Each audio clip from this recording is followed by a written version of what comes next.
Hello, people. Hi, everyone. Hi, everyone. Okay, I'm going to check.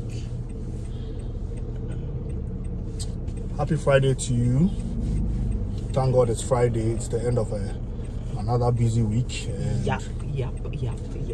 What are you doing this Friday Okay, let's see. to de-stress? It's been a busy week for a lot of us. Yes, so, I can hear you, babe. We are good. I Yeah. was just testing, yeah. This Friday. Happy Friday. How are you guys doing? How have you been? I want to give a big shout out to, trying to remember her name, like one of our followers. Oh, Letitia Asked of us. Letitia, we saw that comment. We've just not had the chance to respond yet. But thank you so much for caring. Thank you so much for asking if everything is all right. By God's grace, yes, we are fine. Okay. It's just Life kind is of like a life. busy season of our lives. So that's why we've had to, go mute a bit. But we did, we did. The social media, we haven't stopped. we don't intend to stop. Wow. So in case you were wondering, we haven't abandoned the channel. No way. We can't even do that. We see that to be part of our calling, and we've by God's grace, we've seen so many impacts in so many lives through this calling, through this social media ministry. So Yes, the sun is shining brightly. Yeah. The weather is about 29 degrees, so it's hot. It's a hot Friday. And you say, did you say it's officially summer? Not yet. I guess by now we are entering into the official summer. So but guys, how have you been? Anyway, so today the topic is Oh, I thought I'm doing check-in. I said, how have people been? but you can't see the comments I anyway, can't so see how it. do you know if anyone is responding? Okay, But so anyway. let's move on. But Anyway, the hot topic for this Friday afternoon or evening, wherever you find yourselves at, and this arises out of like conversations, interactions, postings on social media, yes, and with like real people and meeting, how I personally, or we both keep on meeting like new people who are coming into the system. Babe, I think you meet more people than me. Yeah, because But I try. I also more out try there, to, right? I try to, but I in think the thick and thin of things. But yeah, I mean, like, we meet people from all sorts of backgrounds, and I think that because of the way, let's say, life works, or because of the way things happen from back home, people who are able to make the move, right, in terms of like relocating or moving abroad, leaving Ghana, Nigeria, wherever they are. Well, I don't know. You always make a statement that all Nigerians are rich, but I mean, I don't think that's the situation. But yes, anybody who has the opportunity or the ability to move has to be in a certain economic bracket, right? Basically, because of the cost, especially the cost of relocating, it can be quite expensive depending on your purpose for relocating and how you are even relocating, right? It can be quite like a bit of an investment that most people are able to do it either because they've worked for some time, they have good paying jobs, saved money. They've been able to save money, yes, and then they're able to like invest it into the venture of like relocating outside. So those people will find themselves like in a certain demographic, right? Yes. And most of the time you find out that these are people who are a little bit on the mature side, right? Or maybe let's say most of the people are above 30 and in their 40s, right? Yes. So then the question is it really worth it moving at that stage in life, right? Is it really worth it leaving everything, right? Leaving your job, that's what I'm talking. Leaving your job, leaving your house, leaving your cars, leaving your family, leaving your social circle, and then to come to Canada, because nowadays Canada is the most popular destination for people who want to relocate, right? Yeah. The question is it really worth it? Is it really is it really worth it, right? And people have different views and different opinions. Yeah. So we are just coming to share our views and our opinions on this hot topic. You wanted to say something? Yeah, I mean, different views, and it can't be worth it or not depending on your situation. Okay. Right? If, for example, you were coming to... Well, first of all, and I saw this, someone posted on social media about they got the chance to come to Canada, is it worth it? Then someone came to ask the question that, define what you mean by worth it. Exactly. Is it worth it? So I really like that comment. What is so it, what do you mean by yeah, worth it? Exactly. What are your expectations? You know, what would you define as worth it? And it will mean different things for different people. Okay. Right? For some people, getting the degree is the worth it. Okay, so those who are coming to school. Okay, right? they are coming to school, and it's not, I'm not talking about the people who are using the school as a pathway to, like you see the like it's just a pathway to get into the system, right? But some other people is like priority to them, like it's a driver. It's not really about the but I think let's go times have changed now. Oh, times have changed now. Most of the people, like most people, it's school about is just another avenue to get into the system, right? So babe, and it doesn't even matter the level at which it is. It could be going to a college, going to a university, doing a master's or PhD. I mean, although it's surprising that you would find people pursuing PhDs as a way to get out of the system. But I think recently, I don't remember who it was, but someone was saying that, even nowadays, like, people get into the PhDs. Yeah, we had a conversation with someone, and I don't remember who it was. I remember the person. Okay. I'm just not going to mention names here, but I know the person. We had the conversation. She was at home. Okay. And then we were talking. So, I mean, this person is also like PhD, and like be hearing that from their perspective, right? And so times have really changed, because sometimes when we talk about some of these topics, I go back to when I came to do my studies, right? And at that point, honestly, I was thinking about the education. To me was the worth it. Okay, that was your driver. Yes, you wanted to come and get an education. Exactly, right? And I really didn't even think about okay, what next? I must stay here.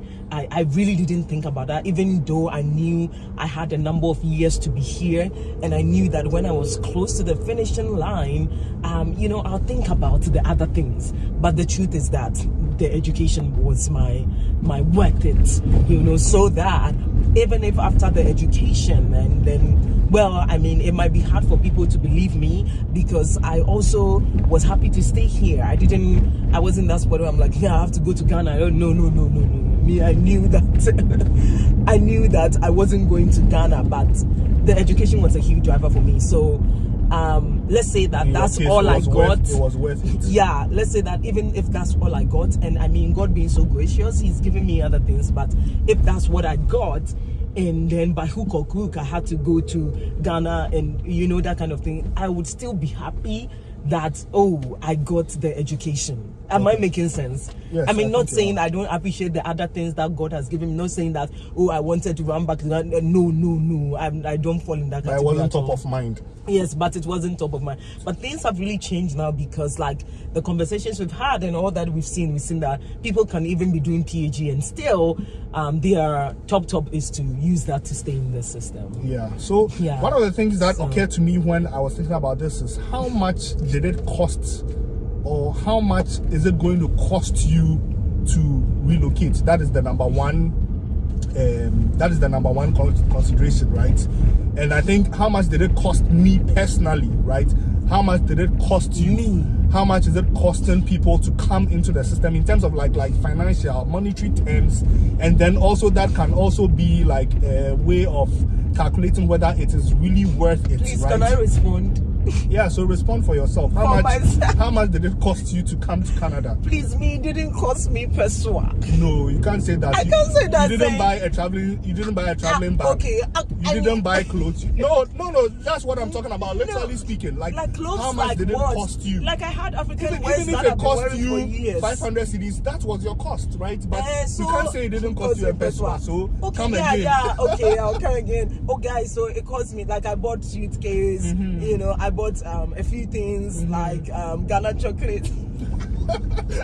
So see, I should explain what it cost me. No. So I'm explaining. I brought Ghana funny. shito. We'll laugh. Yeah. I brought Ghana shito. So that's how it cost me. I brought I sold more African wears, even though I had more African, and I still wear them. You know, so it cost me all that. And at that time, how much can you me? quantify? Maybe you say you spent about maybe 1,000 1,000 cedis. and it was a lot. We are talking about 2015 here, guys. Yeah. Yes, at it that was time, a lot. the dollar was almost, let's say, 1.5 to 1. So let's say maybe $500. It cost you $500 or $600. So it cost. I would say it cost me. And if you know my story, you know that girls are bread. So even at that time and getting that money.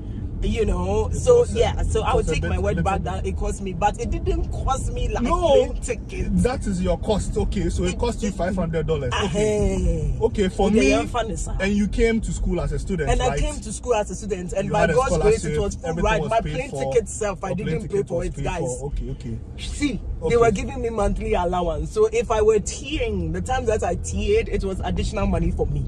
Okay. Like God just gave me the scholarship. Okay, like, so for you, your cost was pretty minimal, right? It was pretty minimal. Okay, now for me, I came through Express Entry, skilled worker, so I had to pay for IELTS. IELTS, at that time, it cost about 850 cedis. And I had to pay for my application, right? My application cost was about 1,050 Canadian dollars. So at that time, let's say, I think the city was about 3.6. So that's about, let's say, 3,600 plus the 850 for IELTS. That's like 4,400. Didn't I pay some money for you? I mean, it wasn't free. You paid me money? Back, Mom. I think, what's the school fees? Oh, but I sent you that money. So I think initially when I don't even count that cost because I got that money back, right? Yeah. So I don't even count that cost. Oh, okay. And then that's fine. Proof of funds, although it is not like a direct cost, like the government didn't take it from me, I needed to be able to show that money, right? And at that time, it was about, let's say, 35,000 cedis. Okay. But as I said, the government didn't take it from me. So I think maybe my real cost, and WES. My real cost would be my WES. At that time, I think the price hasn't changed much, but let's say it was $200. Right. So maybe another 800 cedis. So 800 for WES, 800 for IELTS, 3,600 for the application. Okay. That comes to about, let's say, 5,200. Let's say 5,500. That's how much it cost me. Right? Okay. And so, looking at these costs and thinking about the big picture about coming to Canada, I was like, it was worth it, because if this is how much it cost me, it didn't cost me really much, right? Yeah. Hey, when I bought my plane tickets too, right? I think it was about $1,000, so maybe another 3,600. Yeah. So let's say rough estimate 10,000. It cost me 10,000 cedis to come. It cost you 1,000 cedis to come. But then when you look at the return on what we call the return on investment, assuming you invested that, you say that, it's worth it because like that is little money compared to, all the money that has come to you. You've recouped your cost several times over, right? Yeah, right.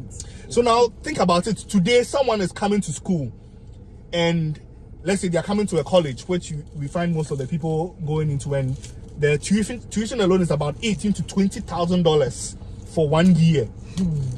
Plus the living expenses, conservatively, let's say about $10,000. It might be more. It's probably more, because thinking about even rent, food, basic expenses, and you can be spending. You just think about just one person. Just one person, even, yeah. Right? They are spending about, maybe it's costing them, let's say about $30,000 a year, right? Just to come through school. because I mean, once again, most of the people are paying out of pocket. Scholarships are like limited to only like a select few. So let's say the average person is investing close to $30,000 just to come here, and that's just for school. After school, you are going to be thinking about how you are going to be, you know, getting your permanent residence and getting a job and all those things. But why are you saying just to come here? You think coming to...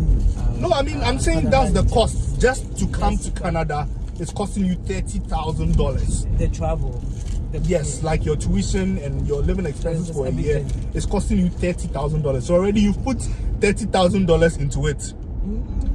And the question is, okay, how long is it going to take you to recoup that? Assuming that's just your cost for a year. If it's maybe a year and a half, it could be more. But the question is that how long is it going to take you to recoup that money that you've put in, and then to be able to make gains, and then help you get that, maybe that quality of life that you might have been enjoying back home, right? Okay. Yeah. Right? So that is what, and I mean, some of the things are not financial, they are not monetary. You can't measure them in terms of financial. Like something like social status, you cannot measure that financially. You are coming to do social status in Canada. No, we are talking, right? Yeah, that's what I'm saying, that is it worth it, right? So assuming you were some, like you have some certain level of clout or social status in Ghana, house boy and garden all those boy kind of things. and kind of say, are you going to be able to house cook and all those things? That one, are you going to be able to get that same if you can quality of life? That one, if you can pay them, if you come here, right? Oh, they are there. You go and find them, but be prepared to pay them. And it shouldn't even be less than minimum wage. So then the question about, is it really worth it to lose that social status? Yeah, to leave your kind of soft life that you are living to come and more or less. And you see, the truth is that I mean, it takes people time to settle, right?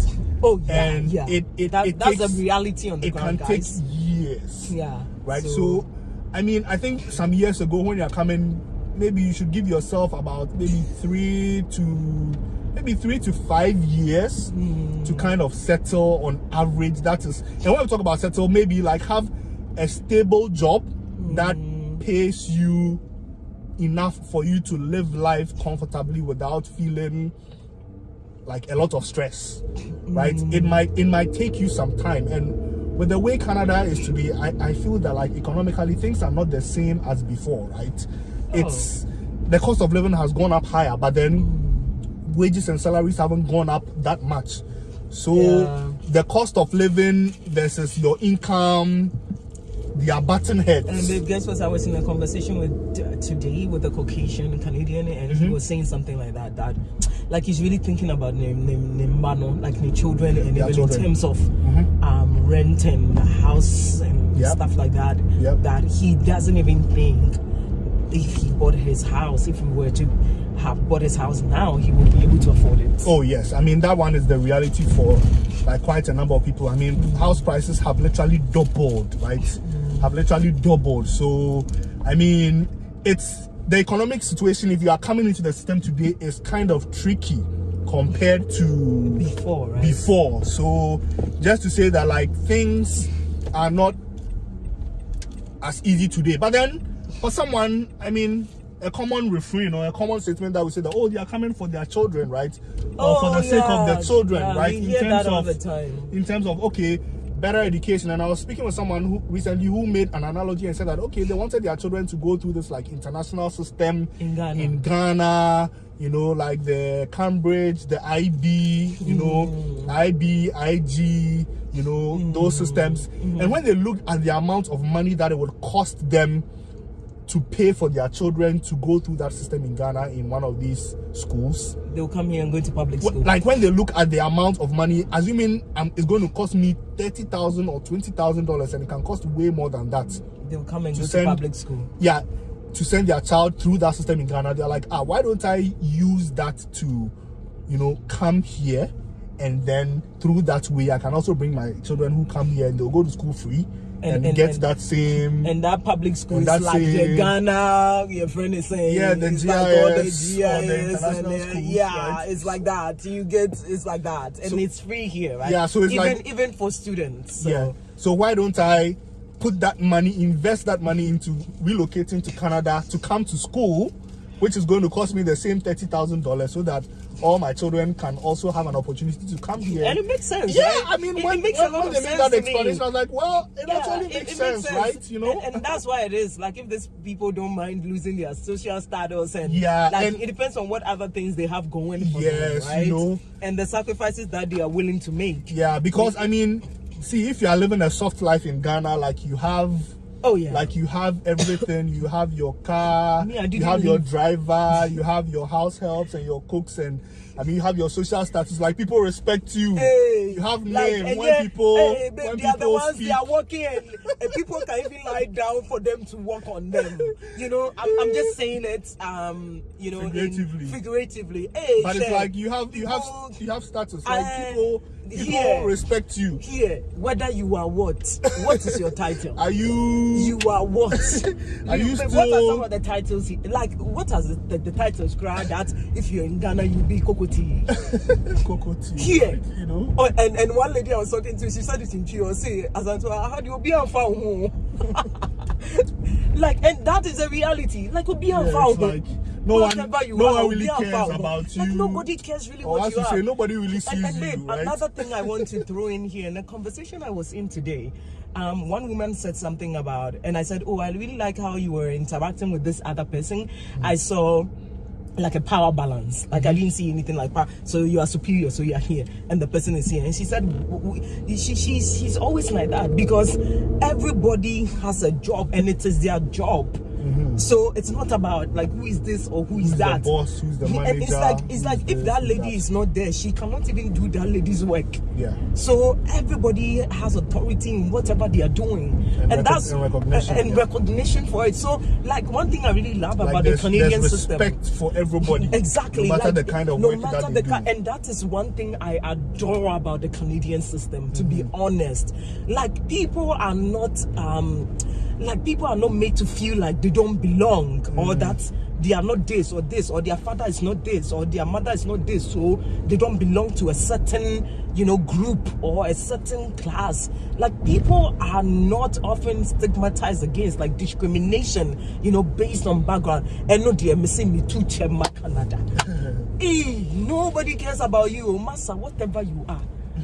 If somebody is a cleaner, people are living their lives. They are right? doing their cleaning. They are living their lives. So I mean, they are happy with their lives. Yes. They are not really.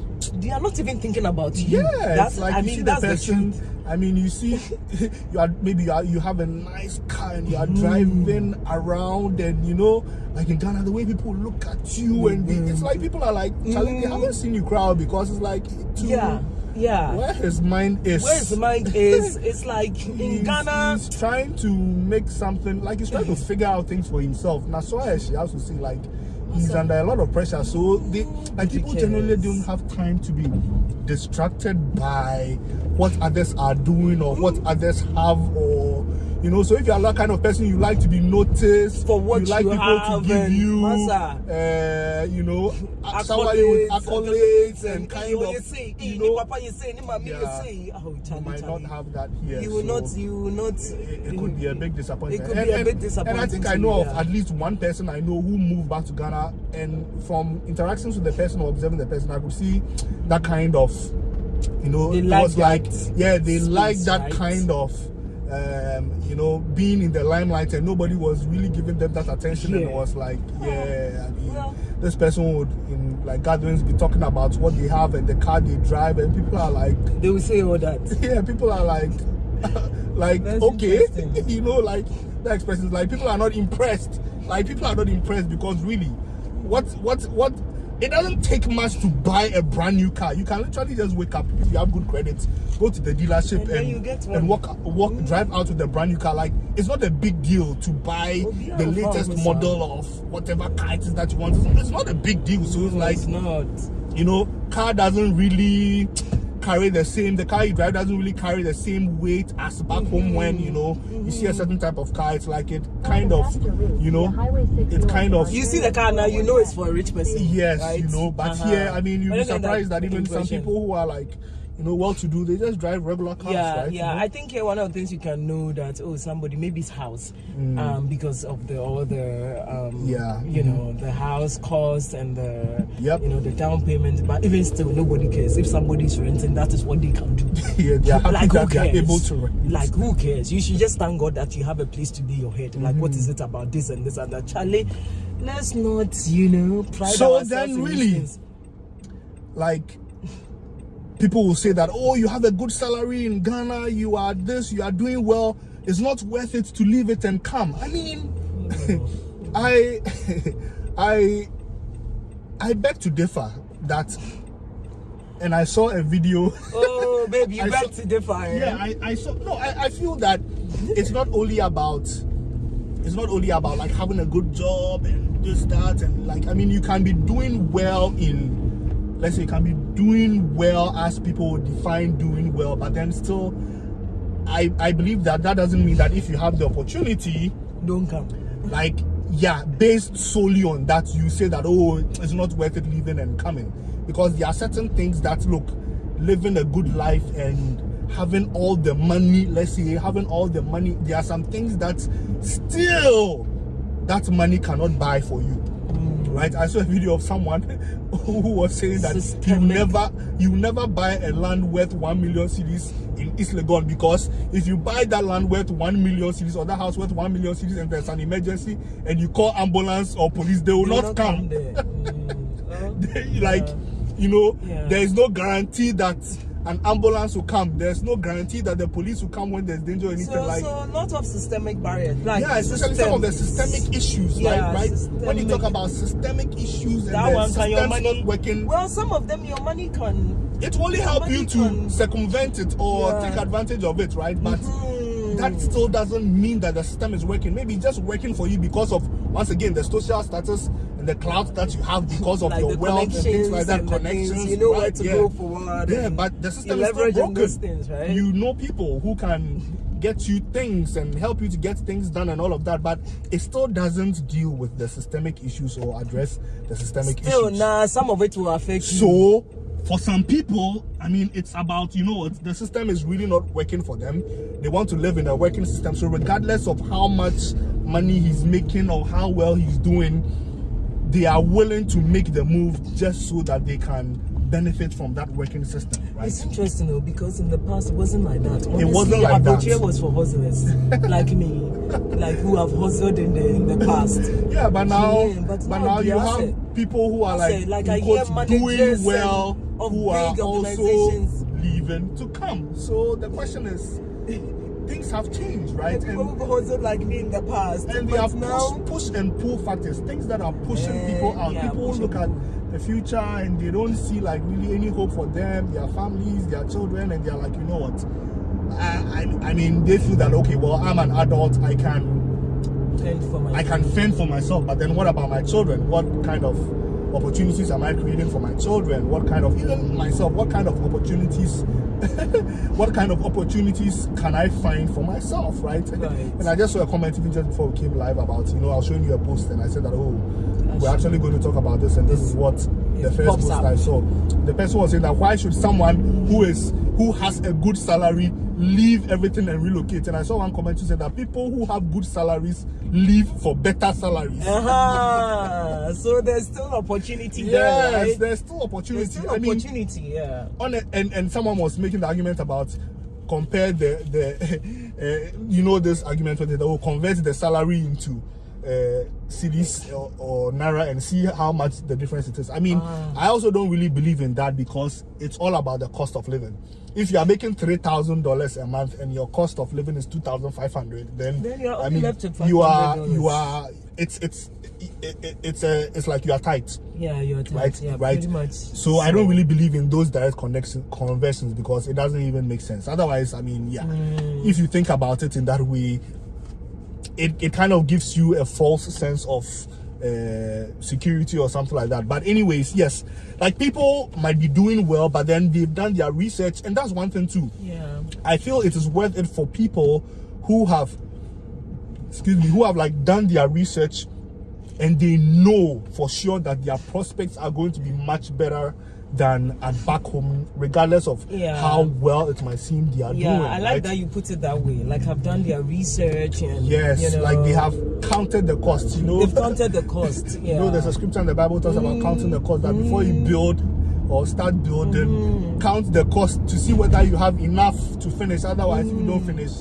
So I think, and not that people are just also because sometimes I get the sense that some people too follow the crowd or the euphoria. The euphoria, because it's become fashion now. Like they are brutally. I saw someone recently, one of the politicians, saying that the Canadian embassy should stop giving visas to Ghanaians, and I'm like, Massa, you are comfortable. You are driving V8. No, only V8. Why would you have one? On tip potholes. I'm like, this guy should be careful they don't stone him. Yeah, you should be careful they don't stone him. You are good. You are saying doing well, and then you are coming to say give somebody visa. I think they should give all the hustlers visa. Because here, for the hustlers especially, whatever they find, and they it's like it's an upward trajectory for them. Exactly. They always say it's one level up. Exactly. They always say come Ghana and come in there. Me say and I'm here and I'm say and come one car. You see, they are hustlers. So coming here gives them more opportunity. To get things that they didn't get in Ghana. To me, them young here, but more be a hustle, be a man is sombra. And me, that's my own Asantua's definition of who should come abroad. And that's don't come for me. That's my own definition of who should come abroad. The hustlers, And I was going to say, and they have nothing like to worry about, like social stuff. They go bed, they will sleep in it. How many social status? They only cook beer or man only. Do you see what I mean? So me, I will give all the hustlers. For some people, it is let them come, let them bring their children. It's clear, should I say? It's an upward step. Yes. Right, because it's however it is. To go to school, that it's like GIS. So and for others it will be like kind of like okay. So let those others a downward step. So let those others stay. Because I've met people. I'm like, these people have like good experience, working in good jobs with good organizations, but they've left it. And I ask myself, I'm like, wow, this is like a really brave and bold move. It's simple. Right? They step down, let them stay in Ghana. No, but you can't. People will still come, right? People are still made up their minds to come. So it's good that they have the right perspective. And for such people, it's going to be worth it after like quite a period of time. Right? It's going to take quite a period of time for them to be able to have that same or maybe similar. I won't say same, but maybe like a similar quality of life that they had back home. And your houseboy feel that they are okay, right? They are okay to live the life as it is here, as presented to them, or as they have the opportunity to. So with for the social status people, where you count the cost. Yeah, but generally I think that with the right mindset and a resilient attitude and the ability to not give up, I think it is going to be worth it over time. The long term. Over time. So it's good to come. Sometimes some people, content creators, will paint the picture as if you cannot. Yes, I think you need to have that long-term mindset. Give yourself time. 5 years, 5-year plan. I think 5 years is a good time for at least anybody who comes, let's say, especially through school. In 5 years, you should have been able to at least go through school. And even if it were a PhD, it will be done, right? Yes, go through school, at least see your pathway to permanent residency and be on your way to like getting your citizenship, right? I think 5 to 6 years is a good time frame, right? And then you know that at least there are more opportunities that are opening up for you. Exactly. When, you know, things are more stable. But the first few years, the first like 1 to 3 years is just, for some people, I think, and I think even more so now, it's more stressful because, you know, a lot of people are just, like previously, it was a no-brainer for people who come to like the colleges to do 2-year courses or 2-year programs. It was like nobody comes to do 1 year because there isn't really much that you can get out of it. But now, like already with the economic situation back home, it's hard for people to come up with that money even for 1 year to come, and then to think about taking a second program and things like that. It's even more difficult. Exactly. So a lot of people are like, with the changes in immigration pathways and things, a lot of people are opting to just come for 1 year and to try to figure out, you know, a pathway to permanent residency after that 1 year, which also has its own challenges. It's more challenging now because there's more competition. There are more people in the system who are vying for the same opportunity. So it might take longer, or it might never happen, unfortunately, right? Yeah, that's the reality. Think about that too, right? The reality is that some people might never be able to follow through, and you know, like not everybody who has come to Canada as a student is going to be able to make it to permanent residency due to like many factors, especially with the increase in number of like international students coming. There's only a should I say, the pool, there's only limited number of vacancies for people to come, right? And if more people come than there are vacancies, then you realize that, you know, things are looking bleak for some people. I think I heard some news item that 90,000 jobs were created last month or something, but then unemployment hasn't changed because of the influx of people coming. So although more jobs are being created, or a lot of jobs were created, the number of people who came, they just swallowed it up. It didn't really change things. So I mean, things are not the same, right? Things are not the same in Canada. And like, if you are coming, you need to have a survival mindset. Like, you need to be strategic, resilient. And you say that all the time, like, and when we're having conversations, you can say that, like, you expect this person to be thinking this way. Yes, like, you need to be moving fast. Yes, and whatever I need to do to get this, like, why don't I work towards it? But then some people, it seem like... Yeah, you know, like, some people don't maybe see the urgency, or they don't have the same perspective about how things are working. They might be caught by surprise. So, what do you think? Is it still worth it, or is it not worth it? I want to know what your comments are, right? So put it in the comments that you think it is still worth it to leave everything and come to Canada, or for some people it is genuinely not worth it, right? It is genuinely not worth it. I guess for some people it might not be worth it because I mean, some way, somehow they can do all they have the money to do everything that they would have done. You know, back home. So for them it is truly not worth it, right? Leaving everything, because what you are leaving is what is giving you the kind of lifestyle that you are living, right? But for the hustlers, it will be worth it, guys. It will be worth it. So that's my concluding remarks. Let us know what your thoughts are. We'll be happy to know what your thoughts are on this issue. It's an interesting discussion. It's an ongoing and a never-ending discussion. Some people will always be on both sides of the coin. So tell us what you think. And I think we were balanced.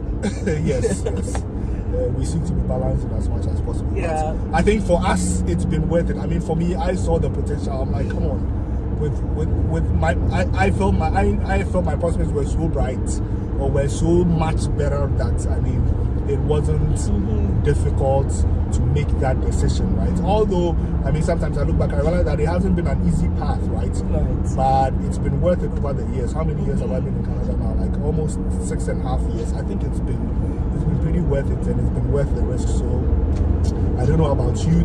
Maybe you're in Canada. How are things looking out for you? Let us know in the comments. And let's keep the discussion going. Open discussion, and like, everybody and their ideas. So just feel free to drop yours. No fighting. Yes. All right. Okay. All the best, people, and we'll see you in the next one. Bye. Bye.